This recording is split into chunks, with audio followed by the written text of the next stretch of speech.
주신 하나님의 말씀은 요한복음 4장 43절에서 54절, 신약성경 148면 요한복음 4장 43절에서 54절 말씀을 제가 읽겠습니다.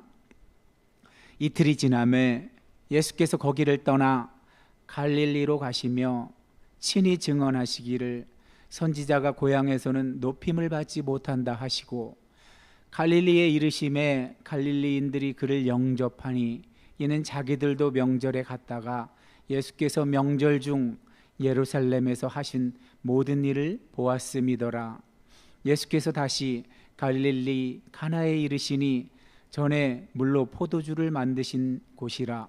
왕의 신하가 있어 그의 아들이 가버나움에서 병들었더니 그가 예수께서 유대로부터 갈릴리로 오셨다는 것을 듣고 가서 청하되 내려오셔서 내 아들의 병을 고쳐주소서 하니 그가 거의 죽게 되었음이라.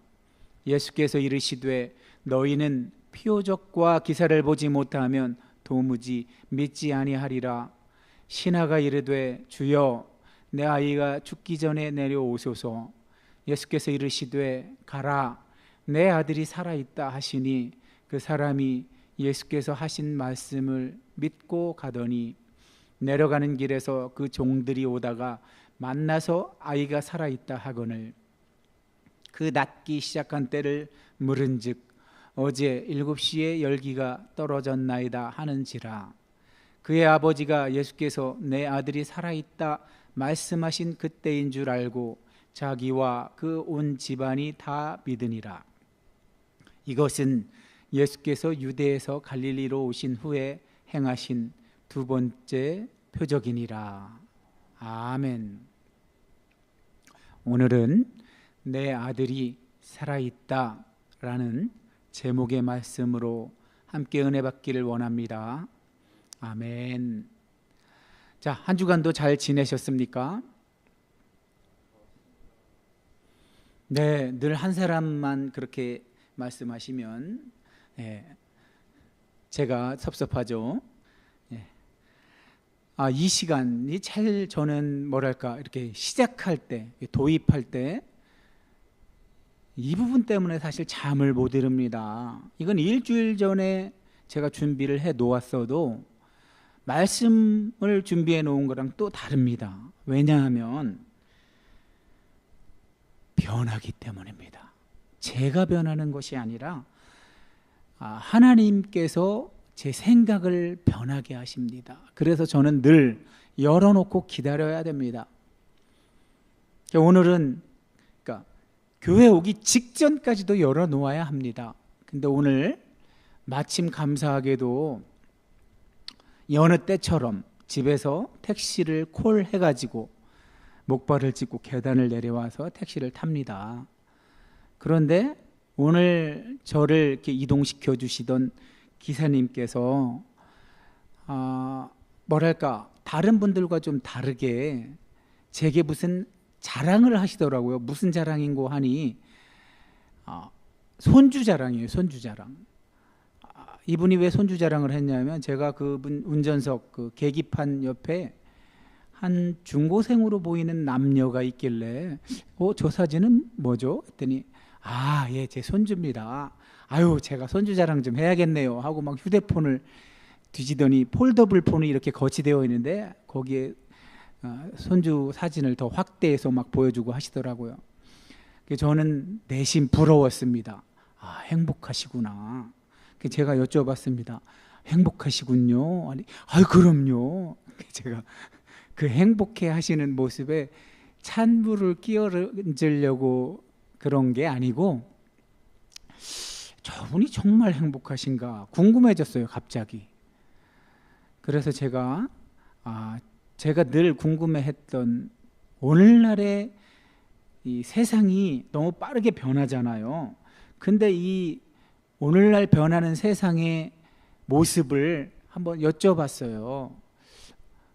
기사님 어떻게 생각하세요? 이렇게 손주분들과 화목하게 지내시는 걸 보니 기사님은 참 행복해 보입니다.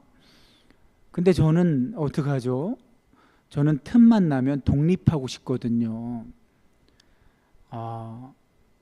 저는 오랜 시간을 이렇게 주로 이렇게 섬기는 자리에 오랜 시간 있다 보니까 실력은 안 되는데 함께 하는 사람들을 섬기는 기간이 길어지면서 힘들더라고요. 그래서 제가 가장 요즘 소망은 독립입니다. 독립, 혼자 사는 거.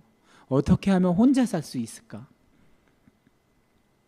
근데 이렇게 된 원인을 제가 그 기사님과 얘기하다 결국은 그 원인에는 사람 사이의 친밀감, 뭐랄까 보통 우리가 인지상정이라고 하는 이런 부분들이 사라져가고 있어서 그것에 대해서 그나마 그걸 고수하려고 하는 사람들이 우리 사회에서는 늘 제일 힘들더라고요.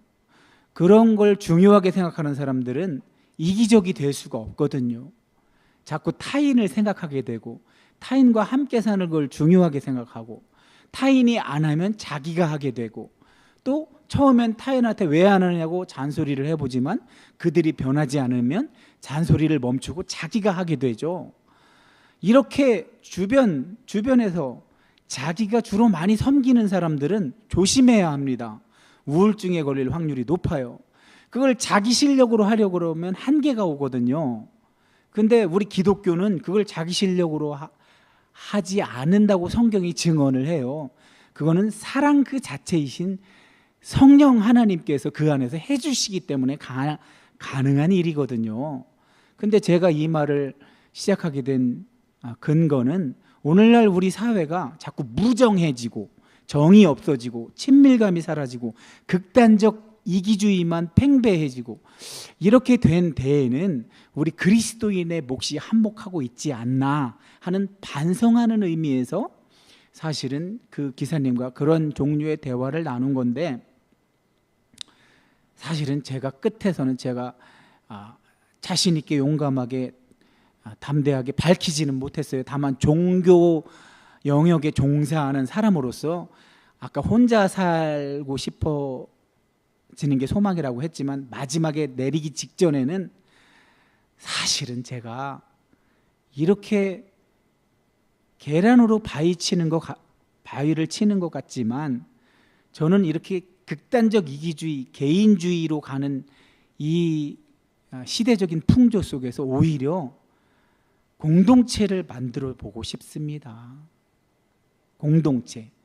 그래도 그 안에 정이 있고 서로 사랑하고 따뜻함이 흐르는, 친밀감이 흐르는 그런 공동체를 만들고 싶어서 힘들지만, 힘에 부치지만 그런 일을 하고 있는 사람이랍니다 하면서 제가 내렸어요. 좀 길었죠? 여러분, 우리 예원, 김한진 집사님, 예원은 뭐에 준 말 같아요? 뭐를 줄인 말 같아요? 문장을 하나 만들어 보세요. 예원. 네.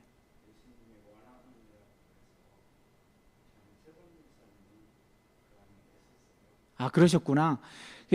저도 예원할 때 이분들이 이걸 지을 때 워낙 교회가 지금 예수님을 소외시키고 있어서 교회 안에 예수님이 안 계시니까 그런 예수님을 원해서 예원교회로 줬겠구나 한번 생각은 했었어요. 근데 예수님을 원하는 건 우리의 입장이죠. 사실은 그거보다 예수님이 더 원하세요. 예수님이 원하는 교회, 예수님이 오고 싶어 안달이 나셨는데 못 오게 해요. 자꾸 교회 다니는 사람들이 교회에 예수님을 들어오지 못하게 하는 그런 현상이 너무 많아요 지금. 그래서 저는 그 예원교회는 너무 좋아서 예수님이 원하는 또는 예수님을 원하는 그런 공동체로 한번 만들고 싶은 소망에 기사 아저씨한테 그렇게 말하고 내린 거예요. 그럼 내 힘으로 안 되겠죠, 그죠? 성령께서 도와주셔야겠죠. 어쨌든 오늘 이 말씀으로 시작하는 이유는 여러분이 함께 소망하기를 바랍니다. 제발 우리는 그런 극단적 이기주의 이런 풍토에 휩쓸리지 말고 자기밖에 모르고 남의 아픔은 거들떠도 보지 않는 이런 안타까운 풍조에 휩쓸려 가지 말고 우린 제발 서로 관심을 좀 갖고 서로에게 사랑을 느끼는, 정을 느끼는 그런 공동체가 되기를 소망해서 이 말씀으로 시작합니다. 자,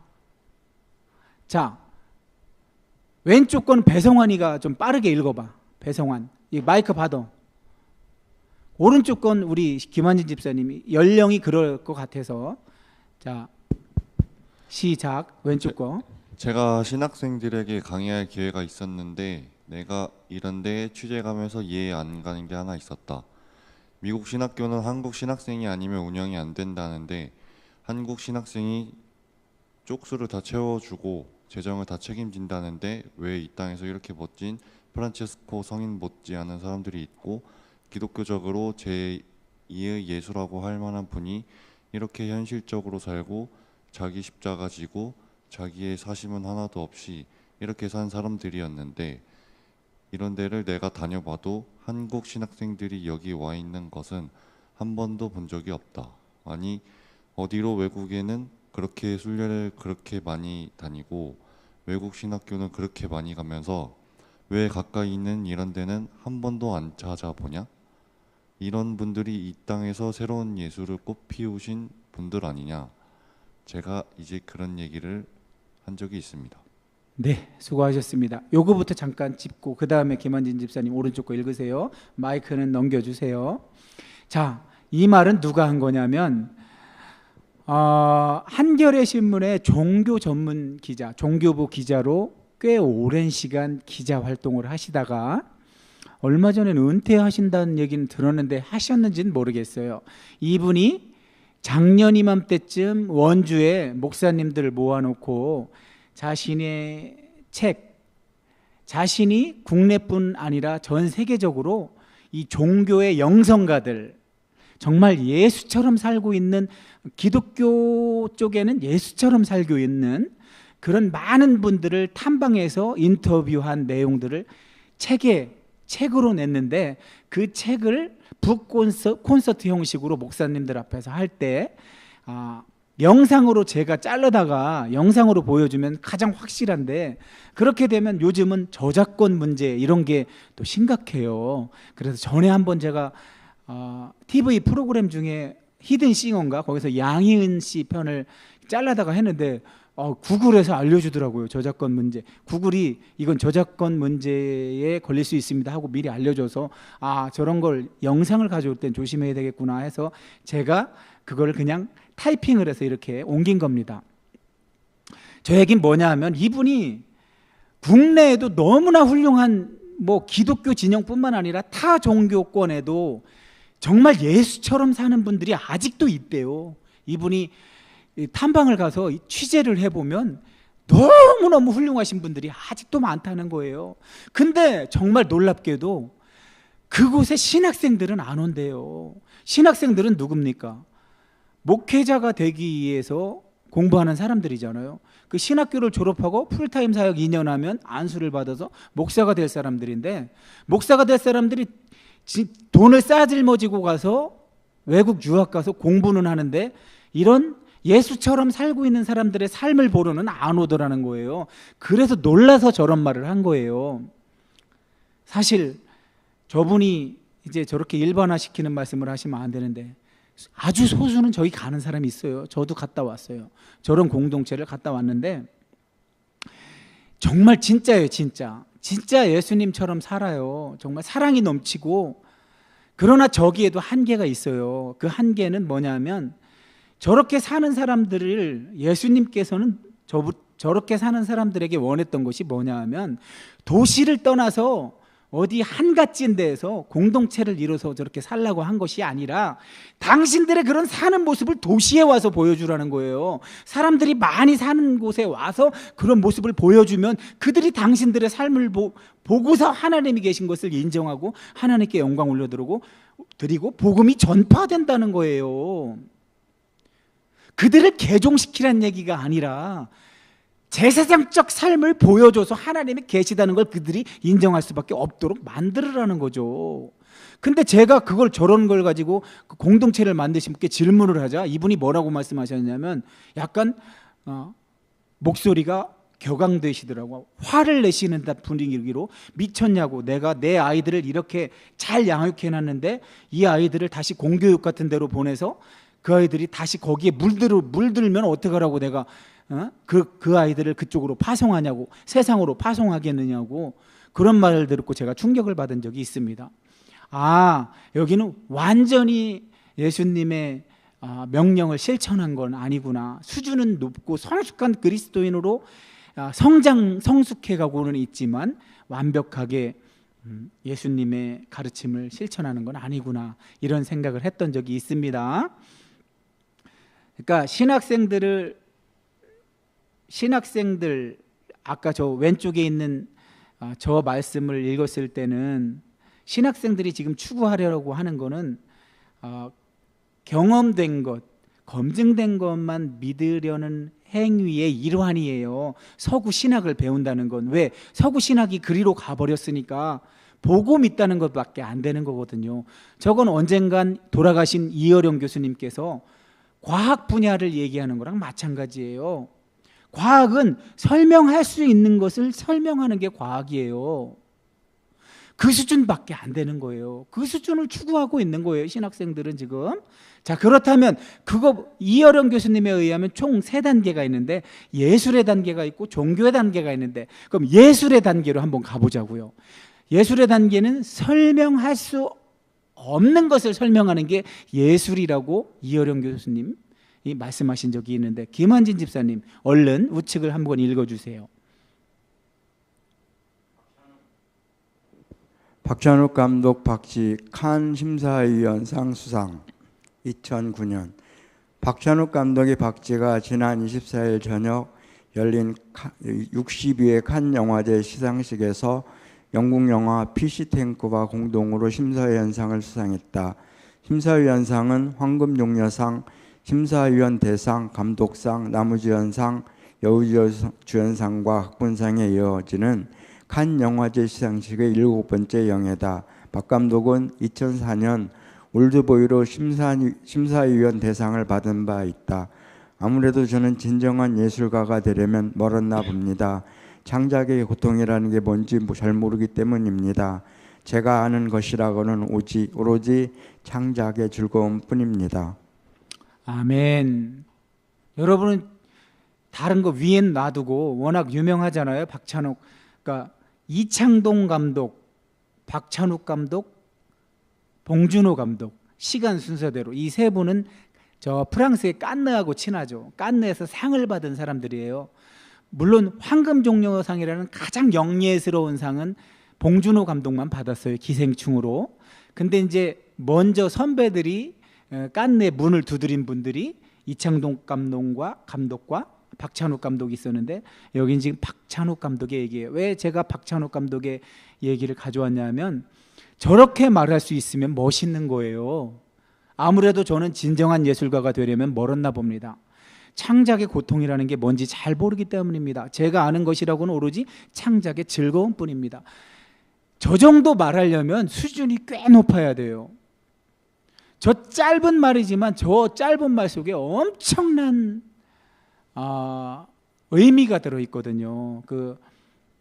이동진이라는 영화 평론가가 있는데, 이분이 이제 서울대 나오시고 기자 생활도 하시고 하다가 지금은 영화 평론가로 워낙 유명한데, 저분은 박찬욱 감독을 만나면 아주 감탄을 한답니다. 무슨 귀족 같대요. 영국 같은데 공작, 말도 품위 있게 하고 세련되고 저렇게 표현력도 좋고. 근데 제가 저기서 주목한 것은 뭐냐 하면, 저분이 멋있게 말을 하는 가운데 진짜 솔직하게 답변을 하신 건지 몰라도 저 말 속에 있는 저분이 한 말의 의미예요. 의미. 저분도 저게 사실이라면 예술가에 종사해서 저런 타인에게 인정을 받았어요. 상이라는 걸 받아서. 그렇지만 정작 본인은 반쪽 예술가라고 고백하고 있는 거예요. 왜? 자기는 예. 이 창작하는 것이 즐거워서 한 거라는 거예요. 창작하는 즐거움. 윤지야, 저기까지 먼저 가야 돼. 네가. 너는 독립된 인격체로서 네가 좋아하는 걸 찾아야만 해. 너는 부모님의 소유가 아니야. 부모님은 너를 낳아주신 분이지. 하지만 이제 너는 하나의 독립된 인격체야. 그러면 너가 즐거운 걸 빨리 찾아야 돼. 그 다음에 또 한 단계가 물론 있어. 거긴 뭐냐 하면 하나님께서 은혜를 주셔서 성령으로 거듭나게 하시고 그분이 나와 함께 사신다는 것의 의미까지 가려면 시간이 더 필요해. 그러나 그 전에 한 독립된 인격체로서 너가 너의 삶을 주체적으로 살아봐야 돼. 대한민국 교육의 실패는 여기를 실패한 거야. 대한민국은 이런 모더니즘도 거치지 않고 포스트 모더니즘으로 한 번에 와버려서 너무 혼란스러움을 겪고 있어. 지금 세대 간의 갈등이 말도 못하지. 우리 오늘 남영란 권사님 윤지 엄마하고 내가 할 얘기가 좀 있었는데 이렇게 설교 중에라도 어떻게 귀신같이 하시고 이렇게 쏙 빠지셨네. 독립된 인격체로 윤지가 독립할 수 있도록 도와야 될 가장 큰 책임을 가진 사람들은 엄마들인데 엄마들이 그걸 반대로 하고 있어. 반대. 마치 자기 소유로 생각하고 자기 욕망을 자녀에게 투사시키는, 이래서 한국의 사교육 붐을 조성하는, 이걸 빨리 버려야 되는데 이런 교육은 이제 더 이상 안 먹히는데 어찌되었든 자, 오늘 이 첫 화면으로 여러분에게 말씀드리고 싶은 것은 좌측에 있는 신학생들이 추구하는 바나 우측에 있는 예술가들, 그거보다 한 단계 더 높다고 하는, 과학은 설명할 수 있는 걸 설명하는 영역이라면 예술은 설명할 수 없는 것을 설명하는 영역이라고 했죠. 한 차원 더 높은 거예요. 근데 여기도 아직 부족한 게 있고 과학 쪽에도 부족한 게 있고 예술 쪽에도 부족한 게 있어요. 이 부족한 게 뭔지를 오늘 예수님이 깨닫게 해주셔요. 어떻게 깨닫게 해주시는지 한번 보겠습니다. 자, 이틀이 지나면 자꾸 이틀이 많이 나와요. 요한복음에는 숫자에는 요한이 저 숫자 속에다가 어떤 의미를 숨겨놨다고 그랬잖아요. 이틀. 숫자 2는 자꾸 우리 보고 뭘 떠올리게 해요. 자꾸만. 이틀이 지나매. 사흘로 가고 있죠. 사흘. 3이란 숫자로 가고 있어요. 3이란 숫자로. 성경에 완전수들이 있죠. 특히 유대인들은 이 숫자에 들어있는 완전수를 굉장히 신봉했어요. 신봉. 7이란 숫자도 신봉했고 3이란 숫자도 신봉했고 다 완전수예요. 완전수. 12 이런 수들.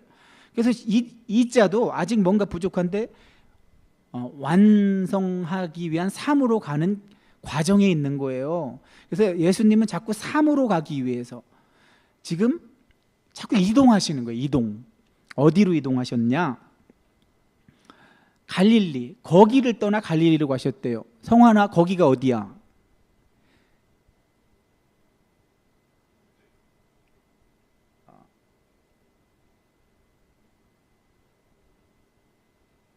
어디로 가고 있나요 지금?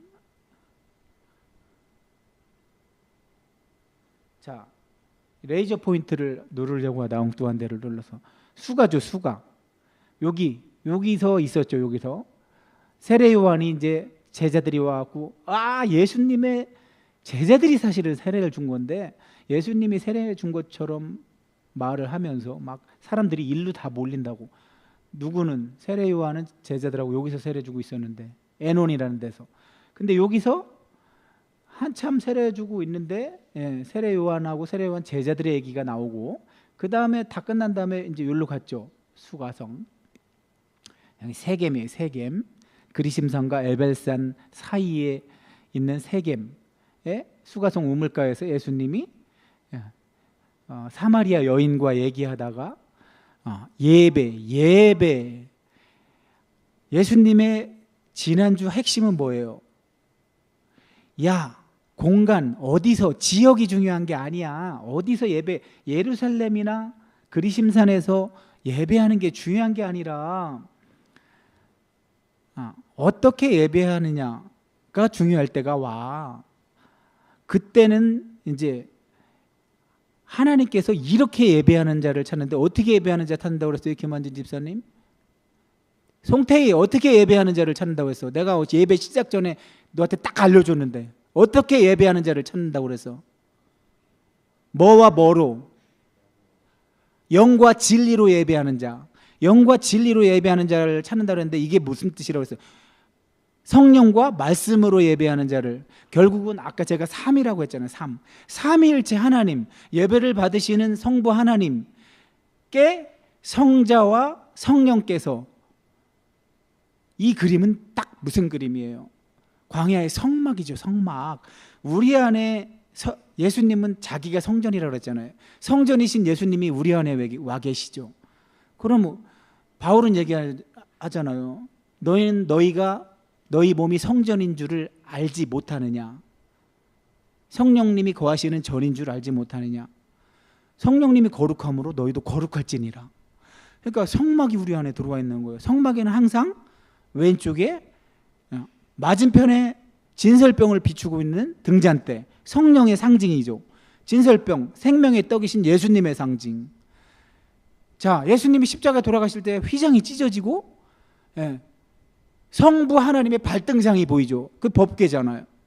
그럼 성부 하나님을 향하여 성자 예수님과 성령 하나님이 이렇게 함께 이 삼위일체가 연합되어 있는 모습, 이거로 예배를 드린다는 거죠. 이거로. 자, 그걸 알려주시고 나서 이제 어디로 오신 거예요? 갈릴리로 가시며, 여기가 갈릴리라고 했잖아요. 갈릴리. 여기서 갈릴리로 가면 항상 고향이 먼저 닿게 돼 있어요. 나사렛을 갔다가 가나 갔다가, 예를 들어서 가버나움으로 갔다가 뭐 이렇게 하는 거죠. 근데 오늘 말씀에는 갈릴리로 가시며 말씀을 하셨는데 뭐라고 증언을 하셨냐면, 선지자가 고향에서는 높임을 받지 못한다 하시고, 예수님의 고향은 여기인데 자신을 마치 선지자인 것처럼 말씀하시면서 자신이 이 고향에 가면 분명히 높임받지 못할 거야. 왜? 옛날부터 속담에 있잖아. 선지자는 자기 고향에서는 존경받지 못해. 왜 그런 걸까요? 김한진 집사님. 어렸을 때부터 본 게 있으니까. 예수님은 아버지를 따라서 목수일을 배워갖고 죽으라고 일만 하셔서 맨날 찌들어 있다고 그랬잖아. 예수님이 초능력을 사용해서 일을 했으면 찌들어 있을까요? 땀도 안 나고 힘 하나도 안 들었겠지. 그렇지만 공생에 하시기 전에 자기 가족들을 부양할 때는 땀 흘려 일을 하신 거죠. 그러니까 동네 사람들은 늘 그런 예수님만 봤는데 예수님이 그 앞에서 말씀을 권위 있게 하고 기적을 보여준다고 믿을까요? 안 믿더라는 거예요. 예수님은. 그래서 이런 말씀을 하신 거예요. 선지자가 고향에서 높임받지 못한다고. 그러는데 이상하게 갈릴리인들이 자기를 영접했대요. 왜 영접했대요? 여기 예루살렘이랑 유대 있을 때 이 사람들도 명절이니까 왔다가 예수님이 표적을 일으키는 걸 봤나 봐요. 그러니까 이 사람들이 예수님을 영접한 거예요. 어쩐 일이, 아이 애들이 어쩐 일이야. 그러지 않아도 그렇게 생각하실 만한데, 그럼 그렇지. 표적을 보고 믿는 척 하는 거구나 지금. 그렇게 생각하셨다는 거죠. 그러고 나서 예수님이 여기 고향을 지나서 여기서 약 12km 정도 되는 가나 땅에 가셨는데, 전에 물로 포도주를 만드신 곳이죠. 저기서 첫 번째 표적이라고 우리 요한복음은 전하죠. 가나에 가셨는데 거기서 누굴 만나요? 왕의 신하. 요한복음은 좀 독특해요. 마태와 누가, 마가에는 없어요. 마태와 누가는 백부장의 종을 치유했다고 해요. 백부장은 이방인이죠. 이방인. 로마 군대의 장교인데 그 사람의 종을 치유했다고 나오는데, 놀랍게도 이 마태와 누가에게만 있다는 건 마태와 누가가 공통으로 사용한 어떤 대본이 있었을 텐데 거기에는 기적 얘기가 없거든요. 사실은 거기는 주로 예수님의 말씀만 기록되어 있는 문서인데, 마치 도마복음처럼 예수님의 문서만, 예수님의 말씀만 기록된 문서일 텐데 기적 얘기가 거기 쏙 들어가 있는 거예요. 유일하게. 근데 그마저도 지금 요한은 왕의 신하라고 바꿔서 말하고 있어요. 왜 그랬을까? 요한은 민족주의자인가? 이스라엘 자기 나라만 좋아하는 걸 뭐라고 그래요? 저기 배성환 축구 같은 거 응원할 때 자기 나라 중심으로 응원하고 자기 나라만 최고하는 걸 무슨 뽕이라고 그래? 국뽕이라고 하죠. 국뽕. 요한은 국뽕인가 봐. 어찌되었든 왕의 신하로 오늘 소개를 하고 있는데, 어디서? 왕의 신하의 아들이, 이 왕의 신하가 가버나움에서 사나 봐요. 가버나움. 이 지도에는 가버나움이 너무 왼쪽으로 와 있다. 여기쯤 있는데 한 적어도 나사렛에서는 30km가 넘는 거리고 가나에서도 거의 30km, 25km에서 30km 가량 되는 거리에 있어야 되는데, 요 정도는 돼야 되는데, 여기서 사는 왕의 신하가 자기 아들이 여기서 다 죽어가니까 어디까지 온 거예요? 가나까지 지금 온 거예요. 왜? 왜 온 거예요? 그 다음에 나오겠죠. 예수님이 어디서? 유대에서 갈릴리로 오셨다는 걸 듣고 아들 병 좀 고쳐주세요. 다 죽게 생겼습니다. 하고 온 거예요 지금. 그러니까 이 왕의 신하도 예수님이 유대에서 표적을 일으킨 걸 들은 거예요? 안 들은 거예요? 들었던 거죠. 소문을 들었던 거죠. 그러니까 예수님이 뭐라고 그래요? 너희는 도대체가 표적과 기사를 보지 못하면 도무지 믿지 않는구나. 자, 바울은 얘기하잖아요. 고린도 교회에 편지 보낼 때 바울이 뭐라고 그래요? 유대인은 뭐를 구한대요? 유대인은 뭐를 구한대? 자, 힌트를 드릴게. 유대인은 뭐를 구하고 헬라인, 이방인들은 지혜를 구한대. 그런데 자기는 뭐를 구한대? 예수 그리스도와 그가 십자가에 못 박힌 것만 알고 싶대. 유대인은 자꾸 이것만 구하고, 헬라인, 이방인들은 지혜만 구하고, 근데 자기는 그 둘 다가 아니래. 자기는 오로지 예수 그리스도와 그분이 십자가에 못 박힌 것만 알고 싶대. 여기서 유대인은 뭘 구한대요? 오늘 나오잖아요. 표적. 유대인은 표적을 봐야 믿는 성향이 있는 거야. 옛날부터 선지자들이 많이 보여줬잖아요. 엘리야나 엘리사가 엄청나게 보여줬잖아요. 기적을 많이 일으켰잖아요. 그러니까 유대인들은 자꾸 표적을 구하는 거야. 표적 보여주면 믿을게. 기적 보여주면 믿을게. 근데 요한복음은 기적 대신 표적이라는 용어를 사용한다고 그랬죠. 기적은 디나미스, 어떤 능력의 성격이 강하고, 이 땅에는 역사적 시공간에는 법칙이라는 게 있는데, 물은 위에서 아래로 흐르고 법칙이라는 게 있는데, 기적은 그걸 잠깐 깨는 거죠. 근데 표적은 뭐예요? 단지 기적만 보여주는 게 아니라 그게 뭘 표시하고 있다고 그랬죠. 무슨 증거. 그래서 예수님은 지금 니네는 이런 기적을 통해서 이게 뭘 나타내는 거라고 얘기해 주지 않으면, 보여주지 않으면 도무지 믿지 않는구나. 이렇게 지금 누구를, 자기 아들 살려달라고 온 사람을 타박하고 있는 거예요. 왜? 이 사람이 온 것도 결국은 소문 듣고 온 거니까. 믿고 온 게 아니라 소문 듣고 온 거니까. 그러니까 이 사람은 예수님이 뭐라고 말씀하시든 중요하지 않아. 예수님이 타박을 해도 좋고 뭘 해도 좋아. 이 사람한테 중요한 거는 지금 아들 살리는 것밖에 없으니까. 주여, 내 아이가 지금 다 죽어갑니다. 죽기 전에 빨리 좀 내 아들 있는데 가주세요. 백부장의 종하고 다르죠. 백부장은 어떻게? 예수님이 가주려고 그랬어. 가주려고 그랬더니 백부장은 어떻게 해요? 김한진 집사님? 오지 말래. 백부장의 믿음은 확실히 좋아. 예수님이 얼마나 믿음이 좋은지 이스라엘에 이만한 믿음을 본 적이 없대. 백부장은 이방인인데, 로마 병사 군인인데 어떻게 이렇게 믿음이 좋아? 오지도 말고 말만 해달래. 근데 여기 왕의 신하는 와달래. 그러니까 거꾸로 지금 요한은 이걸 뒤집은 거야. 강조할 게 있으니까. 요한은 뭘 강조하고 싶어서 이걸 뒤집은 거예요. 지금 백부장의 종 치유 사건이랑 똑같은 사건인데 지금 뒤집고 있는 거예요. 뭘 강조하고 싶어서. 근데 여기는 안 나타나요. 근데 예수님이 어쨌든 백부장의 왕의 신하의 얘기를 듣고서 아무 말씀 안 하시고 빨리 가. 네 아들 살아있어. 사실은 살아있다보다는 살아났어라고 하는 게 더 와닿을 텐데, 다 죽어가지만 이제 살아났어, 가봐 빨리, 이렇게 말씀하시는 거예요. 그러니까 어쩐 일로? 믿었대요. 예. 그러니까 소문 듣고 믿은 것도 믿은 건가? 어쨌든 예수님의 말씀을 믿었대요. 그래서 갔대요.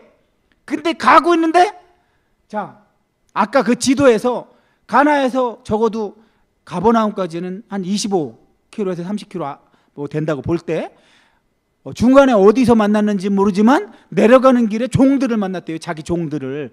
근데 그 종들이 하는 말이 애가 살아났다는 거예요. 그래서 이 왕의 신하가 궁금한 거야. 대체 언제 살아난 거야?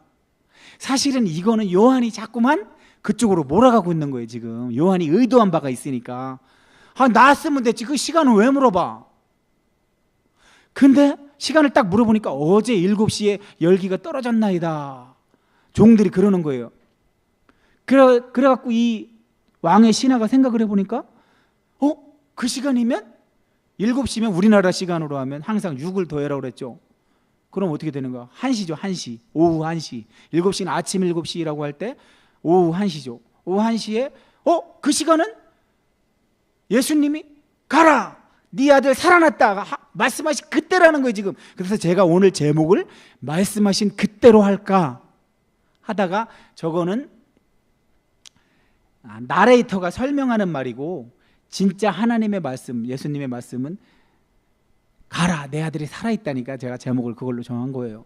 근데 의미는 여기에 더 많이 들어있는 거예요. 말씀하신 그때, 예수님이 말씀하시니까 말이 어떻게 됐어요? 개만진 집사님, 자, 한 30km 가량 떨어진 곳에서 말을 했을 뿐이야. 예수님은 30km 떨어진 곳에서 말을 했는데 지금 말이 어디서 사건이 되고 있어요? 30km 떨어진 아이가, 죽어가는 아이네 집에서 사건이 일어난 거예요. 지금 예수님의 말씀이 시공간의 제약을 받고 있어요? 안 받고 있어요? 제가 지난주부터 그렇게 강조하고 누누이 말씀드렸던 하나님의 말씀이 선포돼야 된다고 그랬잖아요. 자꾸 사람의 말만 무성하고 하나님의 말씀은 선포되지 않는, 하나님이 말씀을 하셔야 사건이 되는데 사람 말만 자꾸 무성한 거예요. 아까 우리가 시작할 때 봤던 신학생들이 유학 가서 서구 선진국, 신학의 선진국이라고 하는 데 가서 과학적 방법론을 가지고서 배워온 것들로 말씀을 해석하고 그런 데는 그게 사용하기 좋을지 몰라도 어디까지는 안 되는 거예요. 하나님이 하나님이 말씀하시도록 하기까지는 안 되는 거예요. 그게 자기 말만 하고 마는 거예요. 그럼 조금 더 낫다고 하는 예술가들은 어떨까요? 예술가들. 아까 그 박찬욱 씨가 얘기하잖아요. 나는 이가 좋아서 하는 거지 진짜 이게 너무 안 돼서, 창작의 아픔, 고통 너무 안 돼서 그 고통을 느껴보지 못했다는 거예요. 예술가의 수준에서 창작의 고통이라는 걸 모르는 거예요 지금. 자, 그러면 설교자로 가져오자고요. 설교자는 어떤 고통이 있어야 돼요? 설교자, 내가 아무리 많이 배우고 기도를 많이 하고 아무리 해도 내 말에서 끝나면 헛일이에요 다. 지금 예수님이 가라, 내 아이가 살아있다, 이렇게 하나님이신 예수님, 빛이 있으라, 예히 오르 와예히 오르, 빛이 있으라, 그러자 빛이 생겼다. 하나님은 빛이 있으라 하니까 바로 빛이 생기잖아요. 이게 말씀하시는 하나님이에요. 예히 오르 와예히 오르. 오늘 예수님 가라, 내 아이가 살아있다 말씀하시니까 사건이 되잖아요. 목사가 길을 써도 하나님이 말씀 안 하시면 헛일이더라는 거예요. 자기 말로 끝나면 아무런 일도 안 일어나더라는 거예요. 예배 현장에서 말씀 사건이 안 일어나는 거예요.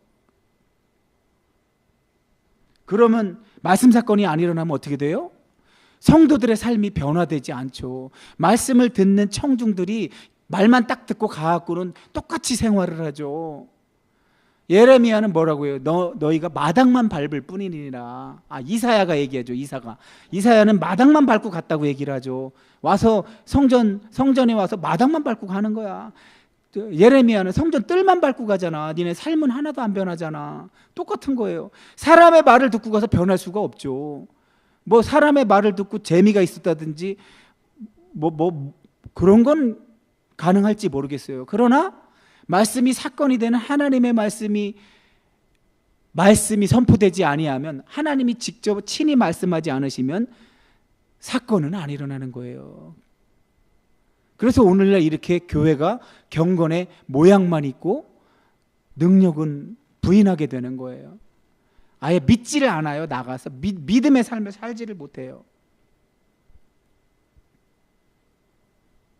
오늘 이 말씀, 그러니까 말씀이라기보다 이걸로 마칠게요. 이거는 아까 그 조현이라는 종교부 기자, 한겨레 신문 종교부 기자가 서울대교구에 있는 정의평화위원회 위원장 박동호 신부라는 사람을 인터뷰한 내용이에요. 저걸 다 읽으려면 시간이 걸리니까 제가 짧게 설명을 드릴게요. 카톨릭, 우리가 천주교라고 하는 곳은, 로마 카톨릭은 2000년 동안 한 교회로 지금까지 왔잖아요. 그래서 500년 전에 루터가 종교개혁할 때 이 종교개혁자들을 카톨릭은 뭐라고 했냐면 주님의 몸을 찢은 이단이라고 그랬어요. 이단. 어떻게 주님의 몸된 교회를 찢냐? 너네가 찢고 나가냐? 그렇게 하니까 우리 개혁교회 진영에서는 우리가 몸을 찢고 나온 게 아니라 옳은 걸 찾아서 나왔다고 그렇게 변증을 했어요. 그러나 잘 생각해 보세요. 카톨릭에 얼마나 말씀과 다른 하나님이 시키는 걸 얼마나 안 했으면 개혁을 했을까요? 거기서 뛰쳐나왔을까요? 그러고 나서 뛰쳐나온 개신교들은 루터교나 개혁교회, 침례교회, 엄청나게 많은 교단들이 있죠, 세계적으로. 근데 그럼 이들은 카톨릭과 다르게 하나님이 시킨 것을 하고 있나요? 배성환, 하고 있어? 실천하고 있어? 하나님이 왜 침묵하시겠어요? 말씀을 왜 안 하시겠어요? 놔두시는 거죠. 한번 갈 때까지 가봐 하고. 근데 1962년도, 한 지금부터 60년 전에 카톨릭에 엄청난 일이 일어나요. 상상하지도 못한 일이 일어나요. 그건 어떤 일이 일어났냐면, 칼 라너라는, 우리 개신교 진영의 칼 바르트라는 아주 걸출한 인물이 있다면, 카톨릭 진영에는 칼 라너라는 인물이 있어요. 이름이 똑같죠. 근데 그가 목숨 걸고 개혁을 외쳤어요. 카톨릭 안에, 천주교 안에 개혁을 외쳤는데, 그게 반영이 돼서 제2 바티칸 공의회, 1962년에서 1965년까지 3년 동안 일어났는데, 거기서 엄청난 결정을 해요. 어떤 결정을 하느냐? 구원에 대해서 수정을 해요. 구원론을 수정해요. 이제까지는 구원받는 건 누구만 구원받았냐면 교회 안에 있는 사람들만 구원받았어요. 카톨릭 교회 안에 있는 사람만 구원받는다고 생각하고 그렇게 가르쳤어요. 그래서 다 그런 줄 알았어요. 근데 이 사람들이 그걸 바꿔요. 교회 안에만 구원이 있는 게 아니라, 그게 그 말이야. 하나님의 백성의 카톨릭 신자만 아니라 개신교도 구원이 있고, 유대교도 구원이 있고, 심지어 이슬람교도 구원이 있고, 신자 여부와 종교의 유무와 상관없이 양심과 선의에 따라 살아가는 모든 사람은 다 구원받는다고 한 거예요. 저대로 하자면 누가 구원받아요? 인도의 마하트마 간디도 구원받고, 우리는 천주교도 지옥 간다고 생각하는 약간 멍청한 사람들도 있대. 멍청하긴 얼마나 멍청한지 몰라. 천주교도 같은 기독교인데도 천주교인은 이단이라고 생각하고 지옥 간다고 생각을 해. 안타깝죠. 정말 안타깝죠. 천주교가 지옥 가면 자기도 지옥 가는 걸 몰라. 자, 저들의 얘기는, 저 핵심은 뭐냐면, 교회 밖에 익명에 드러나지 않은 그리스도인이 있다는 거예요. 아까 맨 처음으로 돌아가면 그 종교 기자가 엄청나게 우리나라뿐만 아니라 세계 여러 곳을 다녀보니까 예수처럼 사는 사람들이 너무 많더라는 거야. 삶으로 실천하고 있는 사람들, 그 사람들이 오히려 천국 갈 확률이 훨씬 높죠. 아니, 지금 여기서 천국을 살고 있죠. 제가 죽어서 가는 건 말하지 말자고 그랬잖아요. 지금 여기서 천국을 살고 있는 사람들은 오히려 그들이죠. 그걸 얘기하고 있는 거예요. 근데 저 인터뷰, 저 취재의 핵심은 뭐예요? 저 가톨릭의 정의평화위원회 위원장인 박동호 신부의 핵심은 뭐냐 하면, 자, 이렇게 결정을 했는데, 60년 전에 이런 결정을 했는데, 현재 한국 가톨릭이 그러고 있느냐는 거지. 교회 밖 사회 현실에 관심이 많은 것처럼 겉으로는 보이지만 실제는 전혀 그렇지 않다는 것이죠. 개토화되어 있는 건 여전하다는 거죠. 유대인이 유럽에 가서 자기들끼리 잘 살고 잘 먹고 잘 살자, 이걸 개토라고 하거든요.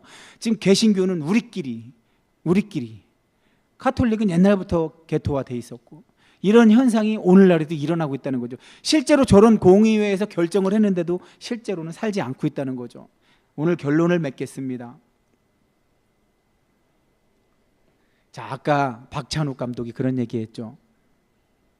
자기는 창작의 즐거움, 송강호라는 배우가 이창동 감독도 경험을 하고 박찬욱 감독도 경험을 하고 봉준호 감독도 경험을 했지만 세 분의 색깔이 다 다르다고 본인이 이야기를 하더라고요, 배우로서.